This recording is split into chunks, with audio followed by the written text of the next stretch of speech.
Romance of Sui in Tang Dynasties Chapter 100. Today, we're digging into a newly translated Chapter 100 of the classic Chinese historical novel, The Romance of Sui and Tang Dynasties. And what makes this text so compelling today is how it strips away that glamorous, untouchable veneer of ancient royalty. Right, the silk robes and the jade crowns. Exactly. We're looking at the absolute highest echelon of power in the world at that time.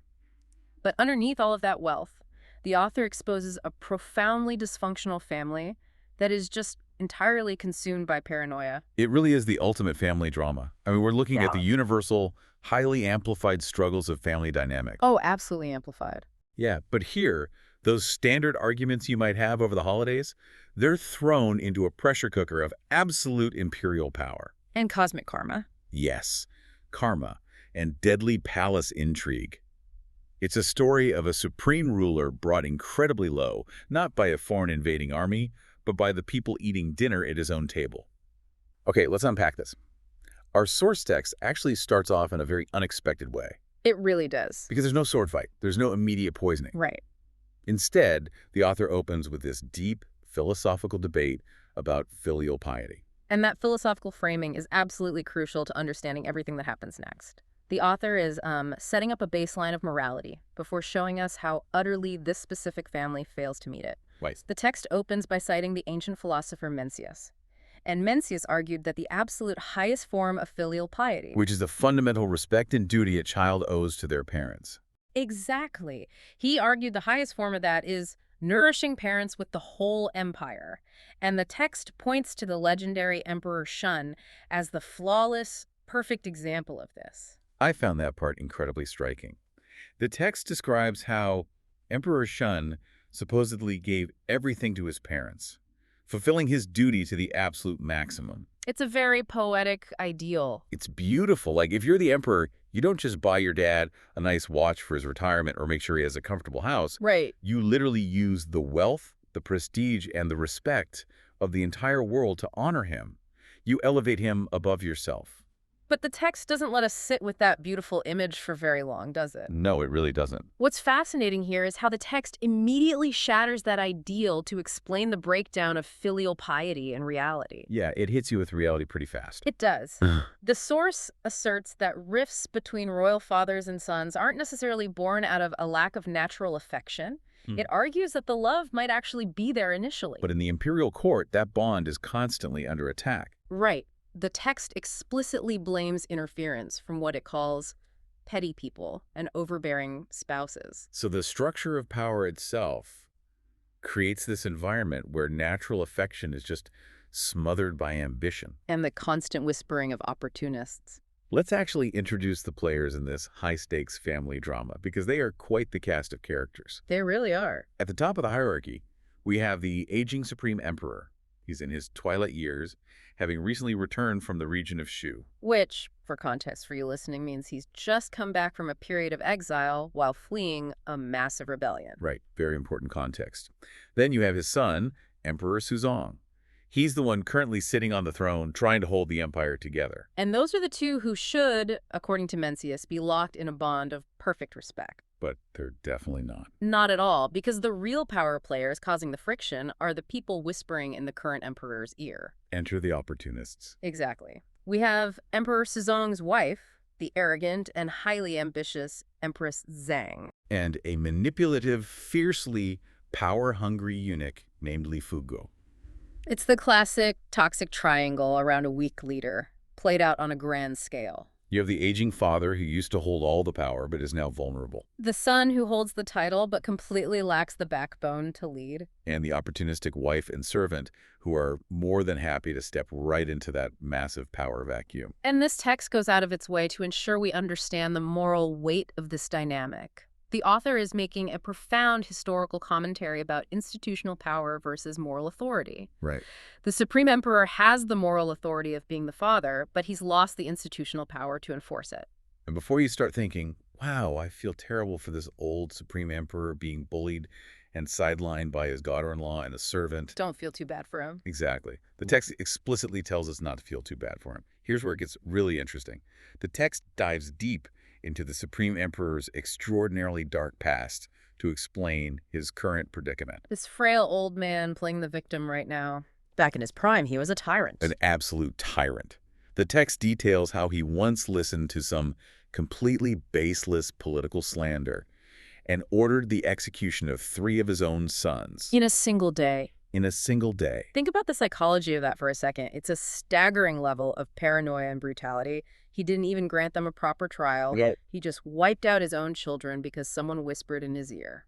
And the text doesn't stop with the murders. It goes on to detail another horrifying overreach of his power. The Supreme Emperor decided he wanted a new wife. But he didn't just choose a woman from the court or form a political alliance. No, he chose a woman named Yang Guifei, who was already married. And who is she married to? His own son, the Prince of Shou. It's wild. The Supreme Emperor, with absolute disregard for any moral boundaries, simply took his own daughter-in-law for himself. He stole his son's bride. It's hard to even fathom the level of entitlement required to execute 3 sons and steal the wife of another. And still expect perfect familial loyalty from the ones who survive. It's impossible. His past actions directly dismantled the familial trust he's currently demanding from his remaining son. Right. And the text doesn't just present these dark events as random historical trivia. It weaves them directly into the current narrative through the very strict lens of karma. The source material brings in the perspective of an immortal character to explain the grand design at play here. And the immortal's perspective really elevates the story. It takes it from a simple political thriller into a cosmic tragedy. It really does. The text explicitly frames the Supreme Emperor's current miserable situation as direct, inescapable karmic retribution. All of those unnatural acts from his past, the paranoid murders of his children, the gross violation of marriage and family bonds, they didn't just disappear into history. They created a massive karmic debt. Exactly, a debt that he is now being forced to pay in his old age. It is pure cosmic payback. He abused his absolute power to destroy his family back then. So the universe is balancing the scales by having him be bullied, sidelined, and terrorized by his own family now. The text is very clear on this point. His suffering is not an accident of politics. It is the inescapable law of cause and effect playing out over decades. Which brings us to his current miserable state of existence. We have this aging Supreme Emperor, swimming in bad karma, living a very lonely, isolated life. The text mentions he is especially devastated after the death of Mei Fei, who was one of his favored consorts and seemingly one of his last real companions. He's grieving, he's alone, and he's finally reached his breaking point. He's absolutely fed up. He's tired of Empress Zhang's blatant disrespect whenever he interacts with the court, and he's sick of watching this eunuch, Li Fuguo, wield unchecked power like he owns the palace. He wants to complain. He wants to use whatever remaining authority he thinks he has to yell at someone and fix the situation. But he does have one ally left, right? He does. A very loyal eunuch of his own named Gao Lishi. And Gao Lishi desperately tries to warn him to keep his mouth shut. He understands the delicate, highly dangerous balance of the current palace a lot better than the Supreme Emperor does. Gao Lishi knows that a retired emperor complaining about the current regime isn't just a family squabble, it's a political threat. It's like striking a match in a room completely filled with gunpowder. That is a perfect way to put it. But the Supreme Emperor simply cannot hold back. Yeah. You have to remember, he was the absolute, unquestioned ruler of the known world for nearly half a century. He isn't used to biting his tongue for anyone. So he bypasses the warnings and complains directly to his son, Emperor Suzong. He orders Suzong, as his father, to step up, be a man, and discipline his wife and this power-hungry eunuch. We really need to look at Suzong's reaction here because it's incredibly telling about where the power actually lies. Suzong promises his dad that he'll take care of it. He plays the role of the dutiful son perfectly in that moment. He says, "Yes, father, I will investigate and punish them." But the moment he leaves the room, He does absolutely nothing. why is a literal emperor, the man sitting on the throne, so completely paralyzed? Fear. Pure, unadulterated fear.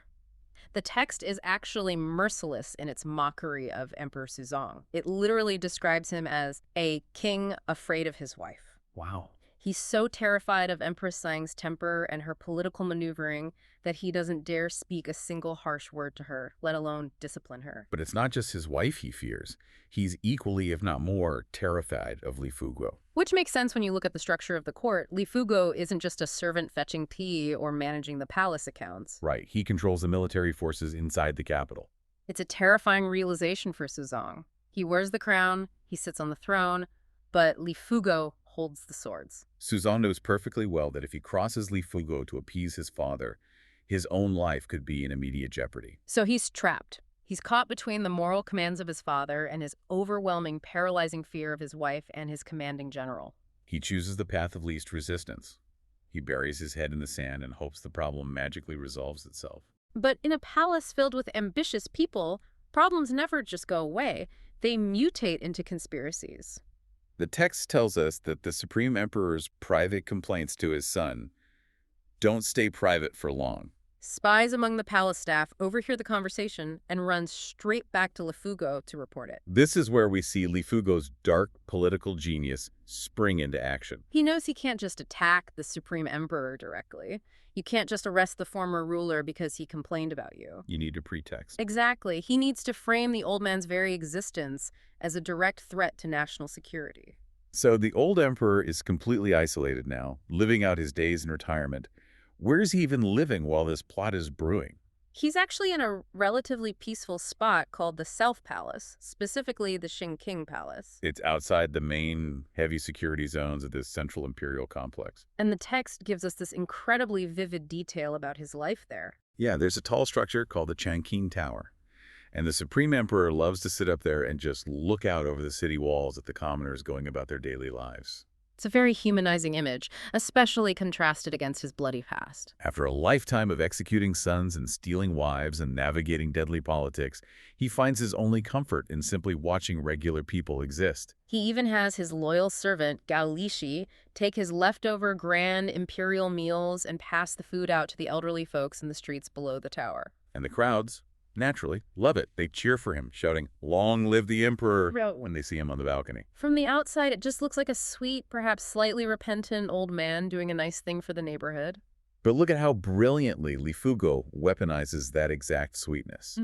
He takes that innocent scene and spins a wildly different narrative for Emperor Suzong. Li Fugo claims that the Supreme Emperor and Gao Lishi are illegally colluding with outsiders. He takes the cheers of "Long live the Emperor" from the commoners and frames it as a literal military threat. He tells Suzong, "Your father isn't feeding the poor. He's building a populist army right outside the walls.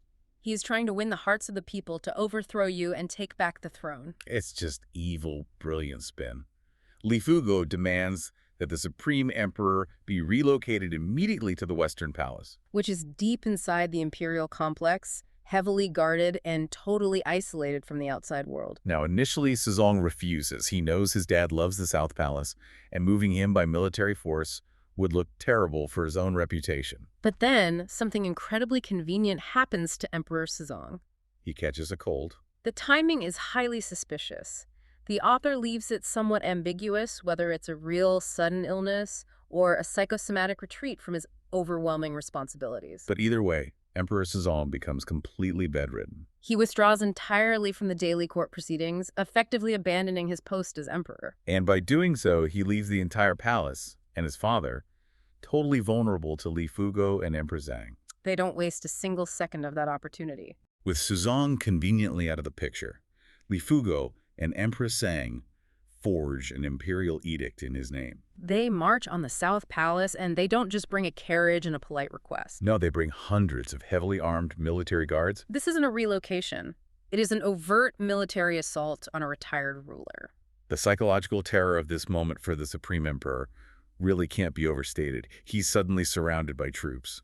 The text notes that when he looks out and sees Li Fugo approaching in full battle armor, the old emperor completely panics. He's seen enough palace coups in his long life to know exactly what fully armed soldiers in the imperial quarters usually mean. He almost certainly thought he was about to be assassinated right then and there. And right at that moment of absolute terror, when the Supreme Emperor thinks it's all over, we get one of the most incredible displays of bravery in the entire text. The loyal eunuch, Gao Lishi, steps right up to the front line. He doesn't have an army behind him. He doesn't even have a weapon. Nothing. But he furiously shouts down Li Fugo. Do you remember what he yells? He yells, "What are you doing in armor when the Supreme Emperor is moving?" It's such a powerful moment. It's a phenomenal clash of moral authority versus raw physical power. Li Fugo has hundreds of weapons pointing directly at Gao Lishi, but Gao Lishi invokes the absolute moral weight of the imperial institution itself. He's demanding respect for the title, even if the man holding it has lost his fangs. And for a split second, the decades of conditioning, the deeply ingrained cultural respect for the Supreme Emperor, completely overwhelms Li Fugo's ambition. He actually loses his nerve.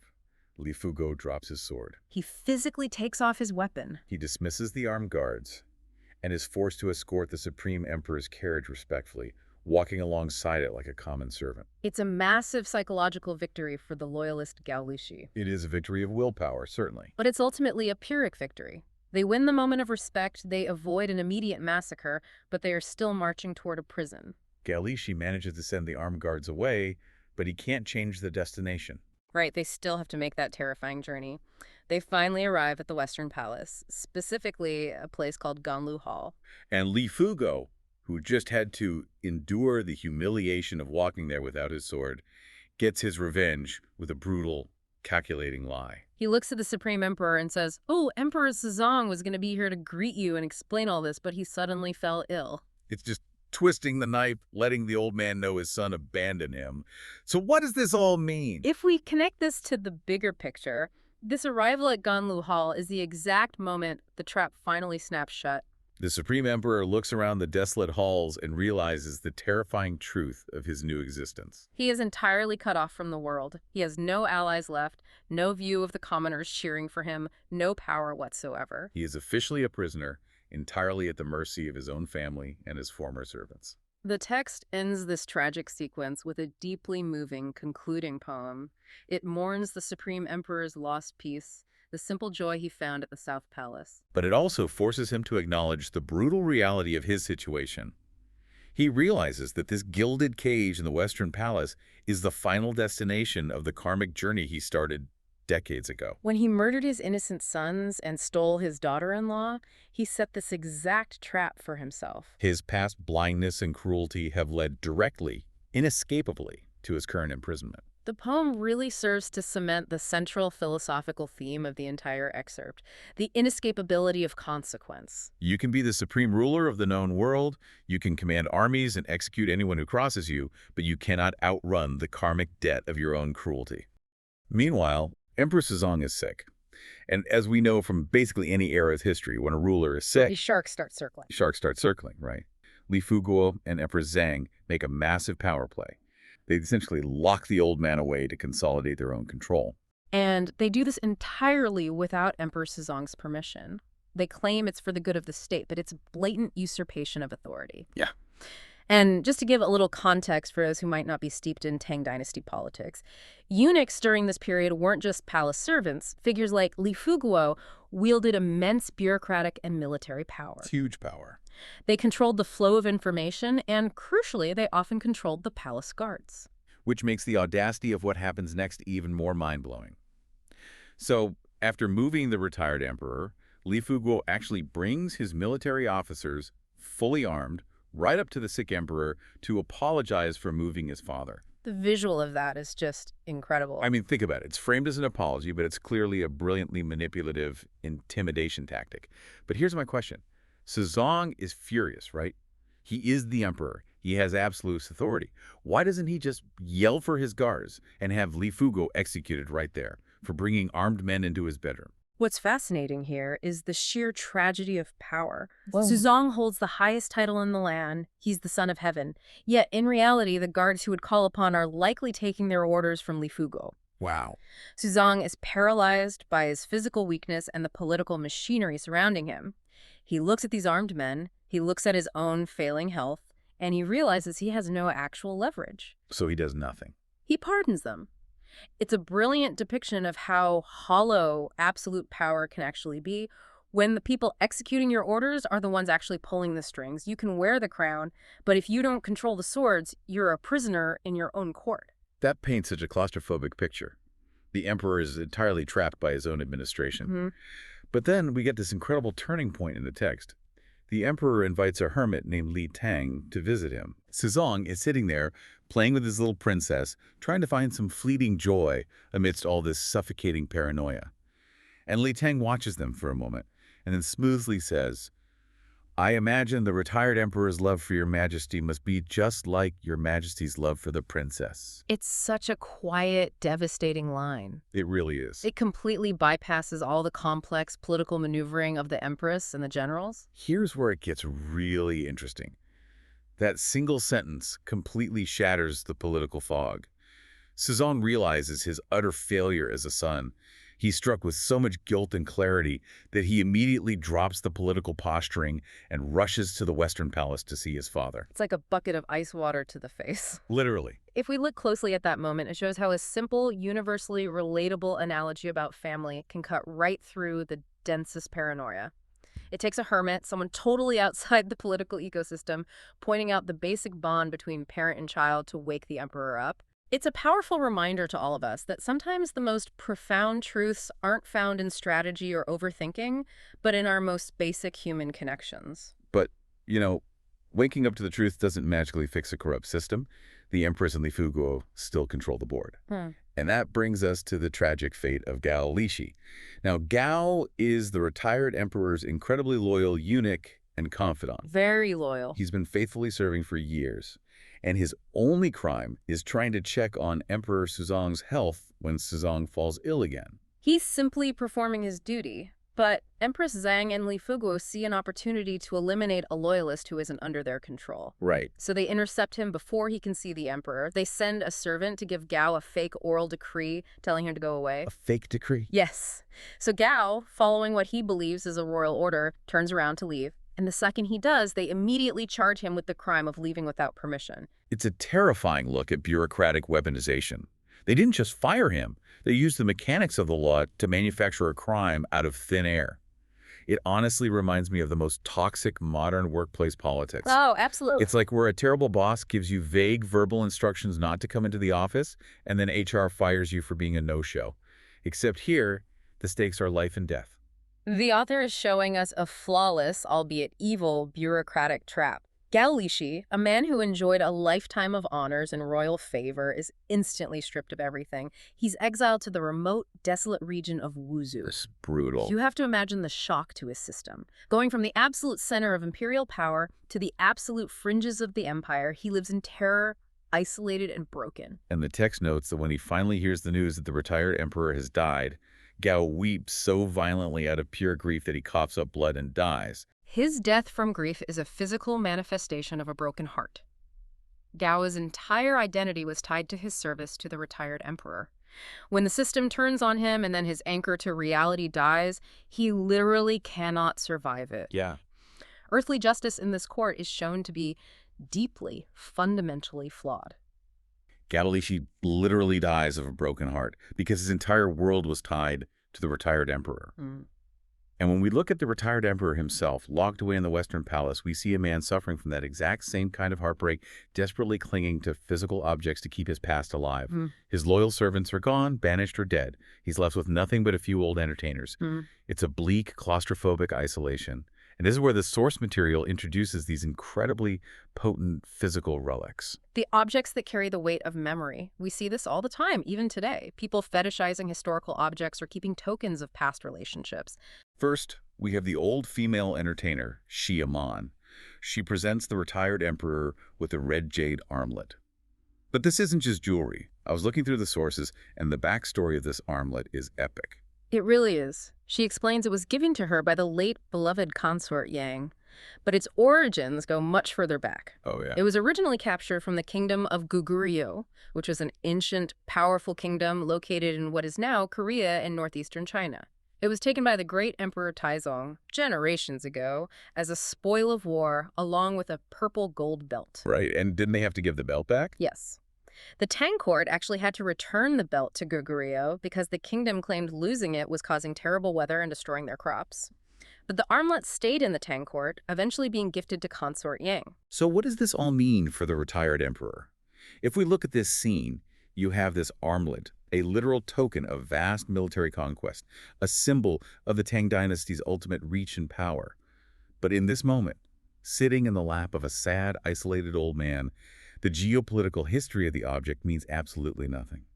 If we connect this to the bigger picture, it is astonishing how physical objects absorb the emotional state of the person holding them. An empire's artifact has been reduced to a heartbreaking reminder of a lost lover. Exactly. The grand sweep of history is entirely eclipsed by personal, intimate grief. The emperor looks at it and weeps, saying, "The fragrance remains, but the person is gone." And the sensory details only get richer from there. Another entertainer, He Huizi, comes forward with a different relic, a scented headscarf. I was reading through the notes on this scented scarf, and there was a wildly specific story involving a cat and a chess game. What exactly happened there? It's one of the most vivid scenes in the text. Picture the height of summer in the palace, years ago when things were still good. The emperor is playing a tense game of chess with Prince Qi. In the background, a musician is playing a stone pipa. Which is a lute, right? Exactly, a traditional Chinese lute carved from stone, giving it a very distinct, resonant sound. Now, the emperor is losing this chess game badly, and his pride is seriously on the line. Of course. Consort Yang is standing behind him, holding a snow-white cat. She sees the emperor is about to lose, and in a brilliantly playful intervention, she deliberately drops the cat right onto the chessboard. That's hilarious. She just completely torpedoes the game to save his ego. Exactly. The cat scatters all the pieces, ruining the game and totally saving the emperor's pride. But in the sudden commotion of the cat hitting the board, a gust of wind blows Consort Yang's scarf right onto the musician's head. Okay. The musician quietly takes it home, and years later, he presents it to the isolated retired emperor. And the detail the author includes that really twists the knife. The scarf still smells of Rulanyao incense. Which was a rare foreign tribute incense that the emperor used to store inside a jade lotus, right? Yes, and the author focuses specifically on the sensory power of scent here, which is a masterful narrative choice. Scent is universally tied to our deepest, most involuntary memories. It just takes you right back. Instantly. By describing the specific, lingering fragrance of that incense, the text draws a stark, painful contrast. You have the warm, vibrant, almost chaotic joy of that summer day with the snow-white cat and the music, violently contrasted against the cold, silent, sterile reality the retired emperor is trapped in now. Wow. It highlights how memories can be simultaneously our greatest comfort and our deepest torture. That contrast is just brutal. He's so consumed by these memories of Consort Yang and also of his other lost love, Consort Mei, that sensory memory just isn't enough anymore. He needs something more. He turns to the supernatural. Enter Yang Tongyu, a Taoist from Sichuan who claims he can actually summon the souls of the dead. A very bold claim to make to a grieving emperor who has nothing left to lose. Extremely bold. So the Taoist sets up an elaborate altar right in the palace. He burns talismans, he casts spells, he walks the mystical steps, and absolutely nothing happens. Complete silence. Ouch. Yeah, and it's in this crushing failure that the emperor realizes with absolute finality that Consort Mei is truly dead. That earthly failure is the catalyst that forces the narrative to break the bounds of reality, because the Taoist refuses to give up. He decides that if the souls won't come to Earth, he'll project his spear out of his body and go to them. The text describes him soaring up into the heavens, wandering the clouds until he spots a magical white parrot. The parrot literally acts as a guide, telling him, looking for someone. Come this way. I love that detail. It's so good. He follows the bird to a magnificent floating celestial palace called the Ruizu Palace. And the atmospheric details of this place are just breathtaking. We're talking shimmering towers of jade, bridges made of solid light, and clouds that act like burning incense. It's a complete visual departure from the dark, claustrophobic Western palace we've been stuck in. And at the gates of this celestial palace, the Taoist meets two fairies. Now, the author makes a very deliberate choice here. These aren't just anonymous mythical beings. One of them introduces herself as the daughter of Guozi. Wait, Guozi, the famous Tang dynasty general? The one who basically saved the empire during the Anlushan rebellion? The very same. The text claims his daughter was sacrificed to become the river god's wife to stop a terrible flood. And the other fairy is the dragon girl of the Lingbo pool, a figure the emperor himself once dreamed about. Right. This raises an important question about how history is recorded and mythologized. By elevating these figures to celestial status, the author turns history into a moral fable. It implies that the actions we take on Earth, the sacrifices made for the greater good, like a general's daughter stopping a flood, echo into eternity. It sets the stage for the ultimate revelation about the emperor's lost loves. And that revelation comes when the Taoist asks the fairies where he can find Consort Mei and Consort Yang. The fairies explain that Consort Mei is actually inside the Ruizu Palace. Why? Because her soul was pure. She was originally a celestial being, she finished her earthly trials, and now she is at peace. Mm-hmm. But when he asks about Consort Yang, the fairy says no. Consort Yang is not here. She's suffering karmic retribution elsewhere for her immense pride, her luxury, and her earthly sins. If the Taoist wants to find her, he has to go look in the east. The scene shifts. So I want you to imagine for a second you are a Taoist ghost hunter. A great job title, by the way. Oh, totally. Best job title. So your name is Tang, and you have just been summoned by the grieving emperor of the Tang dynasty. Right, who is in a terrible state. Yeah, he's completely heartbroken. He's weeping over his beloved concubine, Yang Guifei, and his request to you seems fairly straightforward. For a ghost hunter, at least. Right. He says, go into the afterlife, track down her soul, and bring back some kind of message or, some closure. Which sounds exactly like the setup for a classic Gothic ghost story. It really does. But as we dive into these sources, we quickly realize this is not a spooky tale at all. No, it's far from it. Because this text essentially strips away the romance to explore how the universe operates as a perfect, unforgiving ledger. It illustrates how every single action... Even the tiny ones. Exactly. Yeah. Even something as small as a fleeting smile or a momentary feeling of pity creates a ripple effect. And in this universe, those ripples don't just fade away, do they? Not at all. They span across multiple centuries. They literally dictate the rise and fall of massive empires, and they entangle souls across different lifetimes and even different genders. The sheer scale of that butterfly effect is it's what makes this so fascinating to me. So, okay, let's set the scene for you. Let's do it. You are Tang, our ghost hunter. You're riding the clouds eastward. You're searching for the soul of the emperor's dead lover. Fully expecting to find a wailing spirit in the dark somewhere. Right. But instead, your journey takes you to this remarkably serene, sunlit high mountain. Very different vibe. Very. And beneath the lush green shade of these ancient pines and cypresses, you don't find a ghost. You find 3 legendary Taoist immortals. Zheng Guo, Yi Fushan, and Lu Gongyu. Yes, those 3. Yeah. And 2 of them are casually playing chess, while the third just watches the game. So Tang Yu lands, he approaches them, and he bows respectfully to ask for guidance. Because he's on a serious royal mission. Exactly. But the immortals' reaction to this solemn quest is totally unexpected. They stop their game, they look at the ghost hunter, and they just start laughing at him. This open laughter. And that laughter is actually our first major thematic clue about the Taoist worldview being presented here. How so? Well, Tang Yu explains his desperate mission, right? He needs to locate the soul of Consort Yang to fulfill the emperor's command. He even mentions he already knows that Consort Mei is in the Ruizu Palace. So he's got some intel. He does. But the crucial context here is that these 3 aren't just random hermits living on a hill. These specific immortals used to be the Tang Emperor's most trusted spiritual advisors. Oh, wow. Yeah, they were part of his inner circle, but they deliberately abandoned him. So why would they walk away from the most powerful man in the world? Simply put, because the emperor became entirely consumed by worldly desires. He became so deeply entangled in mortal illusions, luxury and romantic attachments, that he completely forgot his original true self. Okay, so the immortals' laughter. It's essentially a profound critique of human grief. They're looking at Tang Yu's quest, and they're thinking about the emperor's current state. I mean, the man is old, his empire is fractured. His favorite concubines are dead. Exactly. The glamorous illusions of his youth have been violently shattered by reality. And from a Taoist perspective, this immense suffering should have been a wake-up call. He should have learned something from it. Right. He should have achieved some level of spiritual enlightenment or detachment by now. But instead of waking up, he's doubling down on the illusion. He really is. He's dispatching a magical bounty hunter to go fetch a ghost, just so he can keep clinging to the past. And that is the ultimate tragedy here. The immortals are openly questioning how a human being can be so utterly lacking in detachment.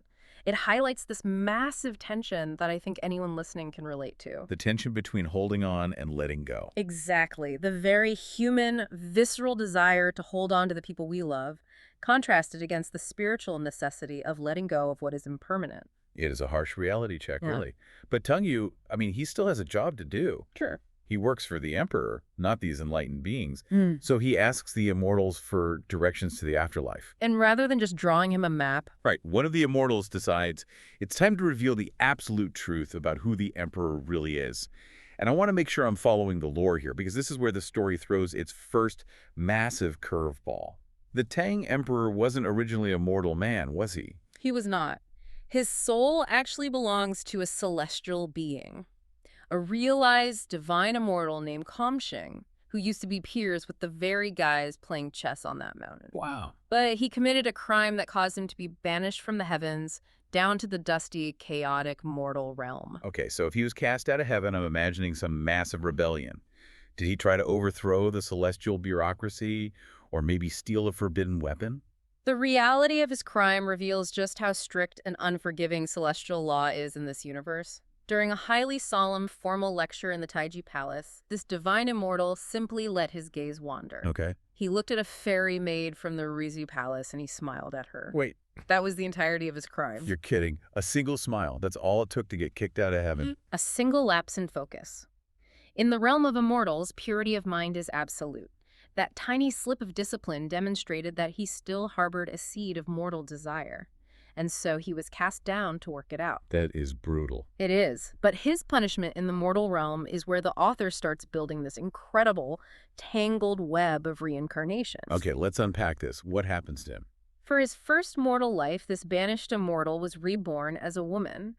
Specifically, he became a concubine named Zugir, serving in the inner palace of the previous dynasty, the Sui dynasty.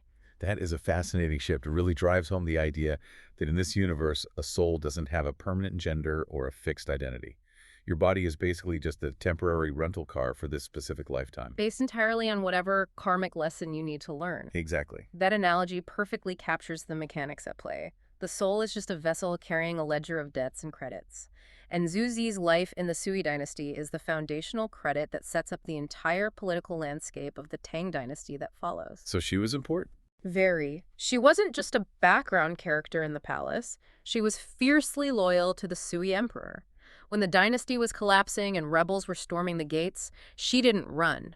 She stayed. She actively cursed the rebels and ultimately died as a martyr defending her master. Okay, so she makes the ultimate sacrifice. And from what I understand about this mythology, heaven highly values that kind of unwavering loyalty and righteousness. Yes. Right. Yes, absolutely. So shouldn't her punishment be over at that point? Technically, yes. Because of her incredible sacrifice, Zugir, who is carrying the soul of that banished immortal Kongsheng, was slated to receive her celestial status back. She earned her way back to heaven. She did. But there was a complication, what we might call a self-imposed karmic knot. Right. And just to clarify for the listener, when we say a karmic knot, we're talking about a cosmic debt that a person accidentally or intentionally creates, which the universe is then obligated to resolve before that soul can move on. Precisely. That is the concept. Before they were killed by the rebels, Zugie and the Sui emperor made a secret, desperate vow to each other. Oh, no. Yes. They swore to the heavens that they would be reunited in their next life so they could be together again. And the universe listened. The heavenly bureaucracy, in its infinite precision, honors all vows. It cannot simply ignore a sworn oath.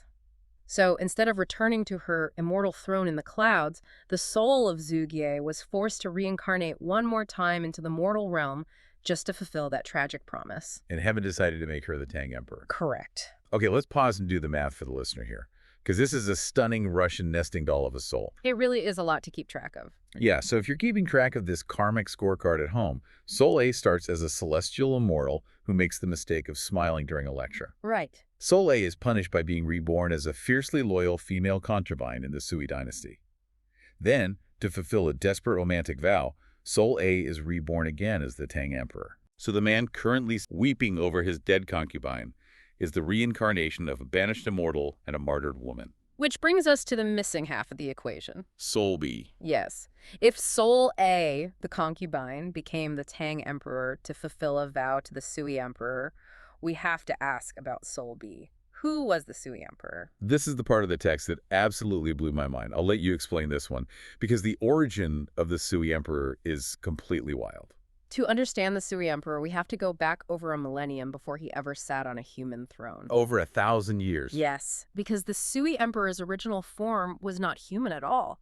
He was a monster rat living in the Zongnan Mountains. A monster rat. That is incomprehensible. How does a mountain rat eventually become the ruler of an entire human empire? It begins with a massive theft. This rat managed to steal precious magical elixirs from a powerful heavenly lord. Perfected Lord Huangfu, right? Exactly, at the Jewel Palace.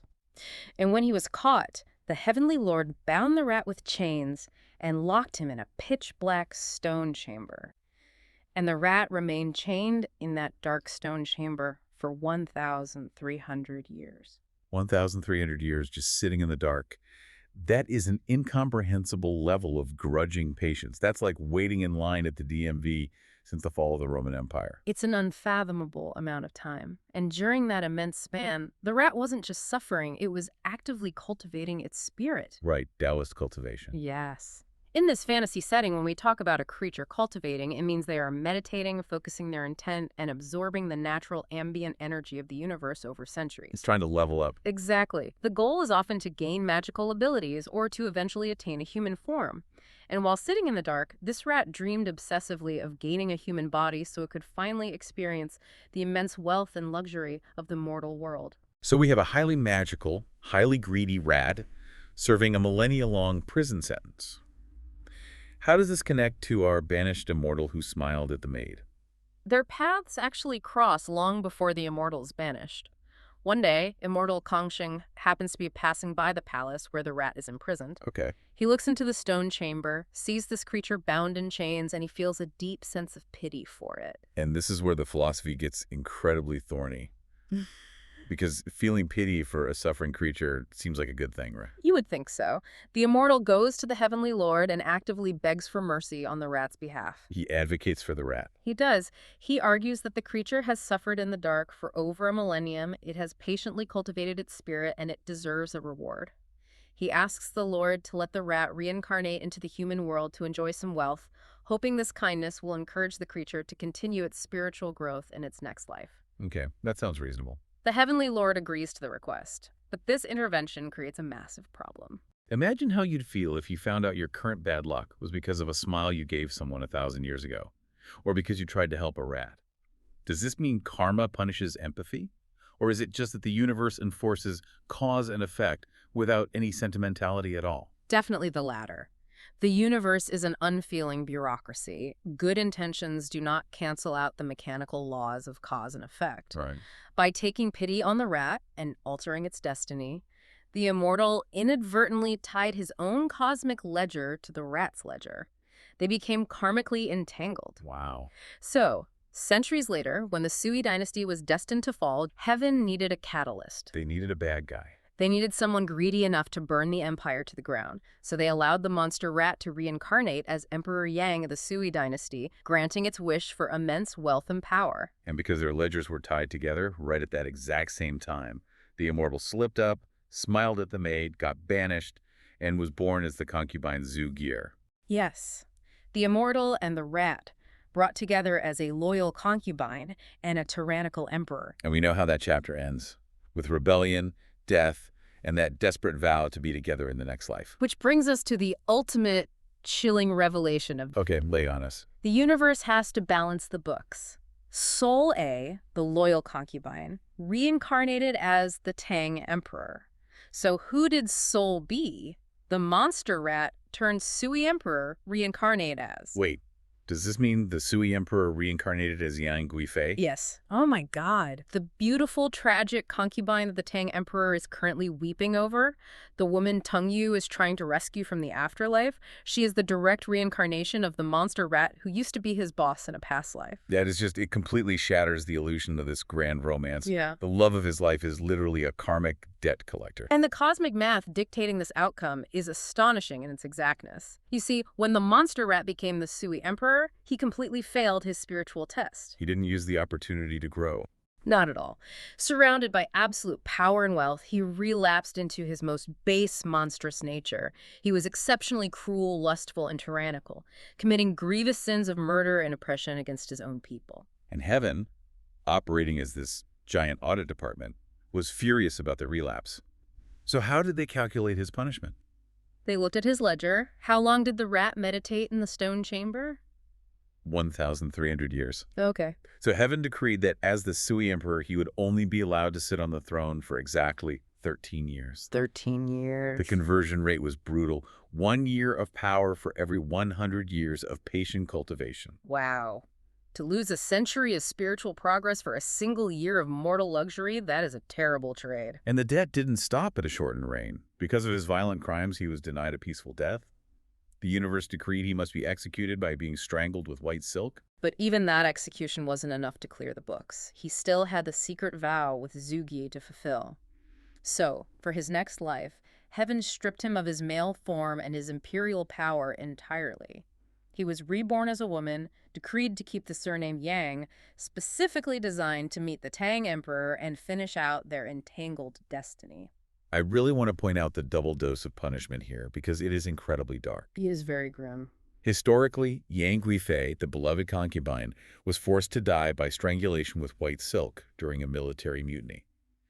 And the author of this text is telling us that her famous, tragic death wasn't just a random political misfortune, it was a mandatory cosmic repetition. Exactly. She was strangled with white silk because she had to suffer the exact same execution she endured in her past life as the Sui Emperor.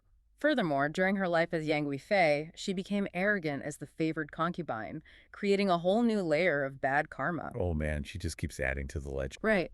So now her soul isn't just suffering for one lifetime of mistakes. She is facing the judgment for 2 lifetimes simultaneously.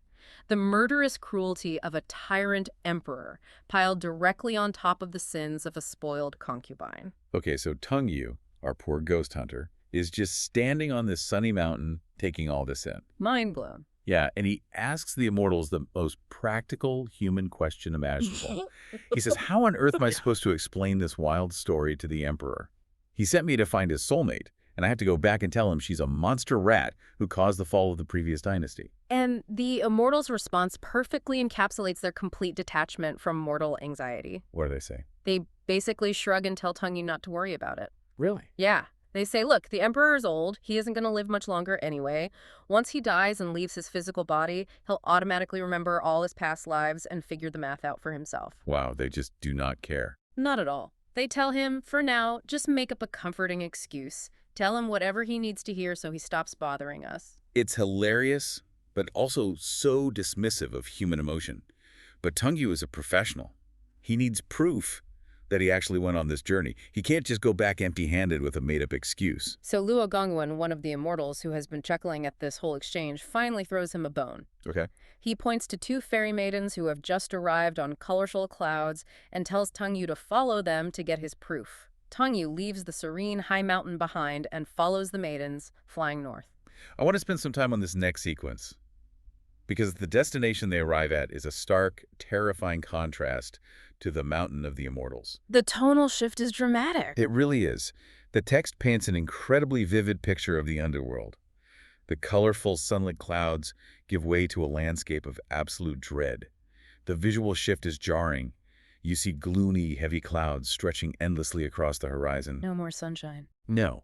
There's a dim sun that offers no real warmth or light, just a sickly glow through heavy, oppressive fog. And the winds aren't breezes, they are harsh, screaming gales. You are surrounded by dark, shadowy valleys and massive forests of dead, decaying trees. A true wasteland. Yeah. The text explicitly states that this environment terrifies the soul. This visual transition is the emotional core of what the author is trying to say. Think about the Tang Emperor's Palace. It is a place of gold, bright silk, warm music, and intoxicating perfumes. The absolute height of romantic illusion. Precisely. Then look at the underworld. Cold, dead, foggy, and terrifying. We have a profound human tendency to romanticize history.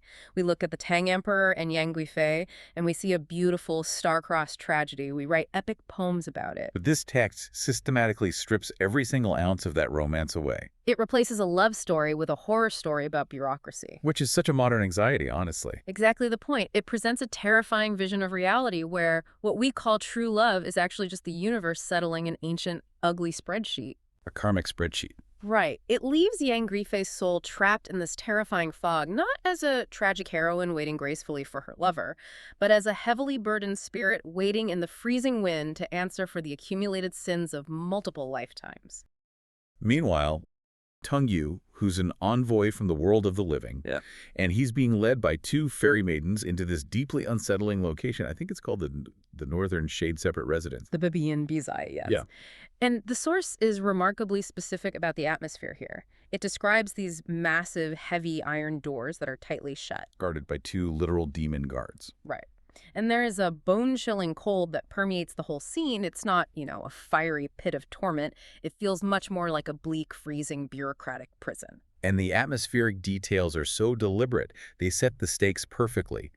The author is really leaning into a very specific cosmological view where the afterlife operates as an inescapable, rigid bureaucracy. It's a place of desolation and waiting, and the reason Tang Yu is brought to this freezing, heavily guarded purgatory is to find Yang Guifei. Right, and this is where the text delivers just a staggering visual contrast. Consort Yang is historically renowned for her absolute unparalleled earthly glamour. I mean, she was the pinnacle of luxury in the Tang dynasty. But here the text describes her as unkempt, wearing coarse, rough clothes, and weeping bitterly in the cold. She is just sitting there waiting for witnesses to arrive so she can finally settle her karmic case. The juxtaposition between her earthly life of supreme wealth and this dreary underworld waiting room is sobering. It's a striking visual, definitely. But the text also offers a highly specific nuance regarding her fate. Because despite her current suffering and the stark surroundings, the text makes it clear that she is actually being spared from a much deeper, more agonizing level of hell. Which is fascinating. Why is she getting off relatively easy? Well, the reason is quite intricate. During her earthly life, she manually copied the Heart Sutra. That's a central text in Mahayana Buddhism, right? Focused on the concept of emptiness. That's the one. That single act of devotion, however small it might seem compared to the rest of her lavish life, earned her a degree of cosmic clemency. Furthermore, she has ongoing supernatural help. And the detail about her help is one of the most surreal images in the source to me. It's a loyal white parrot. Referred to as the snow-clad girl? Right. And it remembers the kindness Consort Yang showed her in life. So this parrot is continuously reciting sutras and chanting the Buddha's name in the underworld to help Consort Yang repent and mitigate her punishment. It really highlights how nothing is lost in this cosmic ledger. A small kindness to an animal translates into spiritual aid in the afterlife. However, Tang Yu isn't just there to observe this bizarre and tragic scene. He has a mission. He was sent by the emperor himself. Exactly. The emperor is mourning Consort Yang, and Tang Yu needs definitive proof of this encounter to bring back to the world of the living.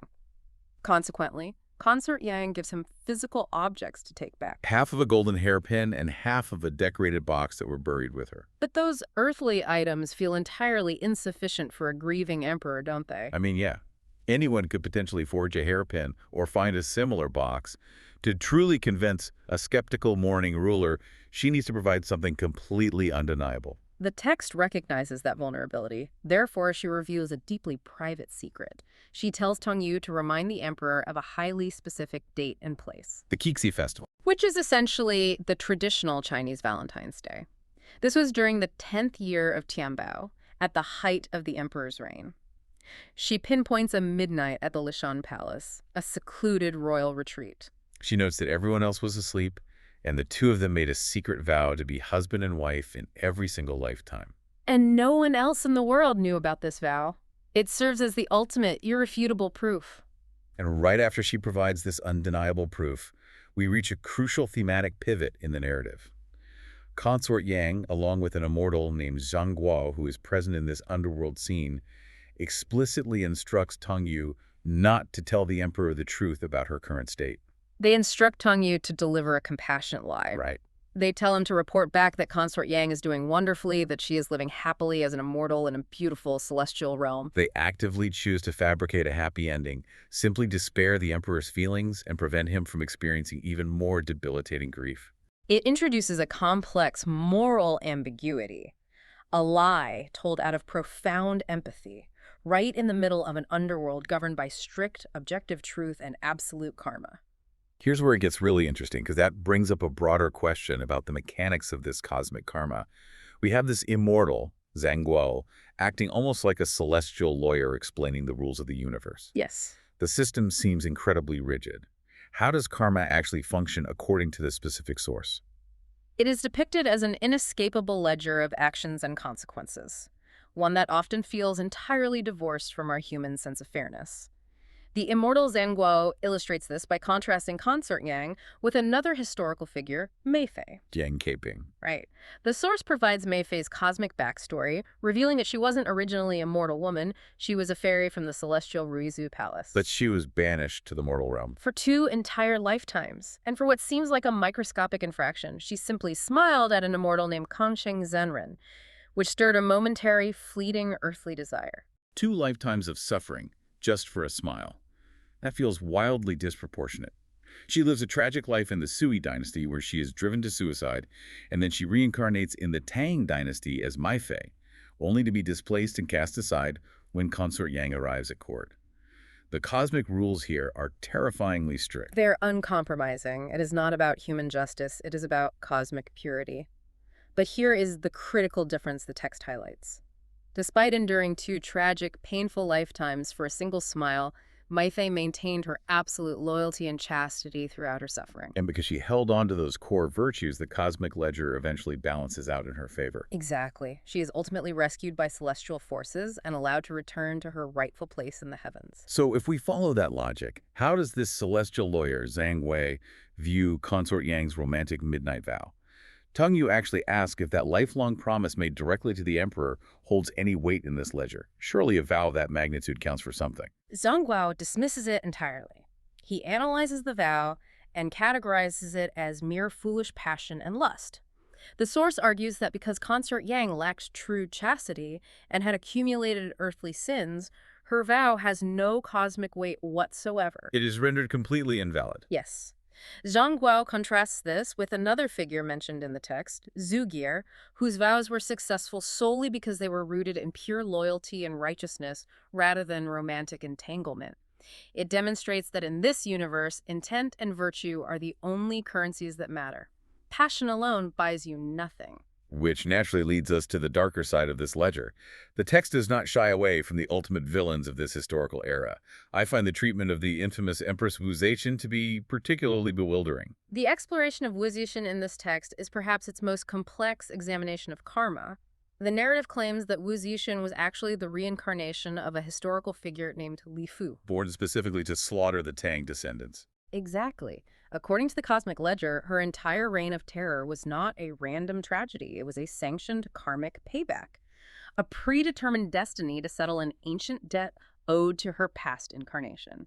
That is a staggering concept. She was literally deployed as a weapon of cosmic justice. Yeah. How can the ledger punish someone for fulfilling a mandate the universe itself ordered? That is exactly where the text introduces a vital caveat about personal responsibility within a predestined system. Even though her role as a destroyer was mandated, the manner in which she executed it mattered deeply. Right, because she was excessively cruel. Because she reveled in the slaughter and went far beyond the bounds of her cosmic mandate, she created massive new karmic debts. Consequently, the source reveals that she, along with Empress Wei and other corrupt elites of the era, is currently trapped in the Avicii hell. The lowest, most agonizing level of this cosmological prison. With no hope of reincarnation. And it isn't just the royals facing this absolute judgment. The text addresses the rebel, On Lucian, who historically caused a massive bloody rebellion that nearly tore the empire apart. What does the ledger dictate for him and his traitorous cohorts? For On Lucian and those officials who caused such immense earthly suffering, their fate is sealed in a slightly different, yet equally horrifying way. The text states they are doomed to cycle through the animal realm for thousands of eternities. They are stripped of their humanity entirely as repayment for the inhumane chaos they unleashed. Wow. If we connect this to the bigger picture, the text is doing something profound here. It is taking the terrifying, chaotic, and seemingly random violence of history and imposing an absolute unyielding order on it. Every rebellion, every assassination, every dynasty falling, it is all meticulously accounted for. It is essentially viewing centuries of brutal history as a math equation. And that brings us to the critique of art and literature. So, Tang Yu wakes up from this underworld vision. He is back in the land of the living. He checks his sleeve, and he has the half hairpin and the half box. He goes straight to the emperor. And he executes the compassionate lie exactly as instructed. He hands over the physical proof. He relays the deeply private secret about the midnight vow at the Kixi festival, which instantly brings the emperor to tears of recognition. But Kangyu completely hides the harsh truth about the underworld. Right. He leaves out the demon guards and Consort Yang's coarse clothing and weeping. He tells the emperor that she is a beautifully adorned fairy, living in a serene celestial paradise, patiently waiting for him. And the emperor accepts this completely. But here is where the author of our source text steps in with some incredible meta-commentary. The author points out that this suspiicious lie, Tang Yu's fabricated story about Consort Yang living in a fairy paradise, became the foundation for one of the most famous pieces of literature in Chinese history. Yes. The renowned poet Bai Jui supposedly based his masterpiece, The Song of Everlasting Sorrow, entirely on Tang Yu's merciful lie. It is a brilliant narrative twist, but the author of our source material isn't just sharing a piece of literary trivia. There is a palpable sense of moral outrage woven into this section. Moral outrage against the poem. Yes. The author explicitly argues that the poem, while undeniably beautiful, is a dangerous distortion of cosmic truth. The text states that it fundamentally defies heavenly justice for a deeply flawed, sinful mortal like Consort Yang to be immortalized and celebrated as a pure celestial being in poetry. It is a powerful commentary on human nature. We would much rather read a beautiful, romanticized poem about tragic lovers reuniting in heaven than face the harsh, objective reality of a cosmic ledger. The author is essentially calling out the romanticization of history, saying, do not believe the poetry, here are the actual karmic receipts. Precisely. It challenges the listener to consider how art often obscures the hard, objective truth of consequence. And while the rest of the world inherits this romanticized poem, the emperor himself undergoes a massive personal transformation based on the lie he was told. Right. Believing that Consort Yang is an immortal waiting for him, he completely detaches from his earthly life. He abandons all his worldly luxury, starts fasting, practices breathing exercises, and spends his days and nights deeply immersed in reading scriptures. He begins the process of unwinding his ties to the mortal realm. And the culmination of this is described with incredibly vivid, serene imagery. The text notes it is the first year of the bowing era. It is a moonlit night in early summer. The emperor decides to play a few notes on a purple jade flute in his courtyard. And as he plays, 2 cranes suddenly descend from the sky, pace around the courtyard, and fly away. It is a deeply mystical moment that signals the end of his journey. Those cranes serve as the catalyst for his final revelation. Following this event, the emperor reveals to his attendants that he had a profound dream where 3 immortals, including Zhang Wo, the celestial lawyer we discussed earlier, appeared to him. They finally revealed his true cosmic identity. He is told that he is, in fact, the banished immortal, Kangsheng Zenren. The exact same immortal that the fairy Mai Fei smiled at all those lifetimes ago. The entire loop closes perfectly. Everything was connected from the very beginning. It is the final click of the cosmic lock. The immortals tell him that his time in the human realm is finally over. However, he cannot simply return to the heavens immediately. He is instructed to go to a specific temple to cultivate and repent for a full 60 years before he can regain his original celestial position. His reaction to this ultimate truth is so telling. He doesn't fight it. He doesn't cling to his earthly power. He calmly orders his attendants to prepare a bath for him. He washes himself, goes to sleep, and asks not to be disturbed. And the next morning, the maids and officials hear him laughing, literally laughing out loud in his sleep, and then he passes away. He dies with a laugh, finally waking up from the illusion of his earthly life. And the moment the emperor dies, the text executes a staggering tonal shift. It moves away from the ethereal and the spiritual, and it delivers a rapid-fire summary of the political fallout. It is a whirlwind of consequence that sweeps the board clean. It really does just sweep the rest of the political board away, doesn't it?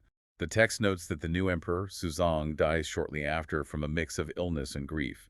Then Emperor Zhang attempts to usurp power but is swiftly murdered by an official named Li Fuguo. Li Fuguo then installs another emperor. Becomes incredibly arrogant and is subsequently assassinated by someone secretly sent by the throne. Finally, the lingering remnants of the massive Anxi rebellion are utterly wiped out. What is fascinating here is the absolute, deliberate nature of the compression. After spending so many pages detailing the painstaking nuances of vows, karma, the underworld, and spiritual cultivation, the text practically dismisses all these massive regime-toppling political upheavals in just a few sentences. That's all just an afterthought. It explicitly refers to this grand sweep of history as nothing more than a puppet show, a fleeting, temporary stage play designed solely to balance the ancient ledgers. Once the cosmic debts between these reincarnated souls are settled, the human drama, the wars, the assassinations they are rendered completely irrelevant.